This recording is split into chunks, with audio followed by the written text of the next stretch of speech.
7:04 is Dean Blundell and Company. Mine is George Russ again for George's Mr. Gord Stellick. Good morning, Mr. Stellick. How are you? I'm great.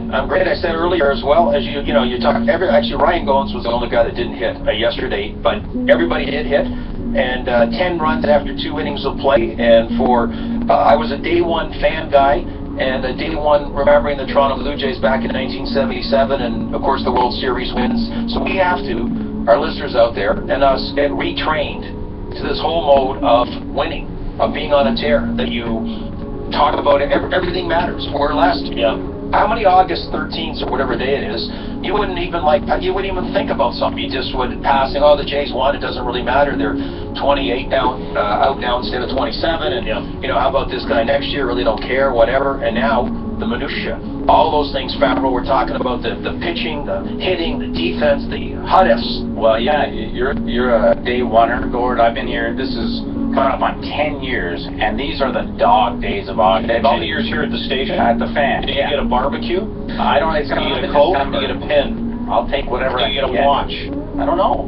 I'm looking forward to it. But these are the words, especially as there should be a booklet where you can pick, by the way. You can pick certain things. I agree. You can exercise. Isn't it a taxable benefit, though? I haven't heard that. No. I hope not if you don't claim it. I'm hoping for a lot of cash. Good. We'll see what happens. But it's been 10 years, and I've never been in this situation. These are the worst times, especially as a morning show producer. What are we going to talk about today? Because if you're talking Blue Jays at this time, sadly, you're looking ahead to the offseason. Who are we going to get? And is the manager going to be back? In June. Yeah. And what so do you think about you're doing that in June, but you got to do it all the way to September. So you're going June, July, right. August. So 4 more months of this. Okay, I can hang in there for a bit. And now, this is the best time. It's been, working here, and it's in August, which is always the worst, and now it's the best because the Jays are finally back at it.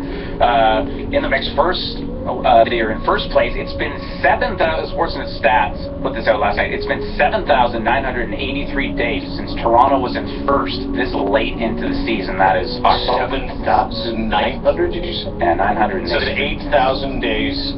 Right, so give or take, it's basically October the 3rd of the 93 season. I know you've chatted with Tom Henke before, and I remember chatting with him once, about 10 years ago. The Aquavelva man, but he talked about coming over from Texas to the Jays, and then we're talking about going from winners to losers, losers to winners. That for whatever number of years, then you started in 1984, every game mattered. So if you were a Jay, you expected to win. I know. So from game 1 to game 162, even if you fell a little bit short, you were always in the playoff hunt.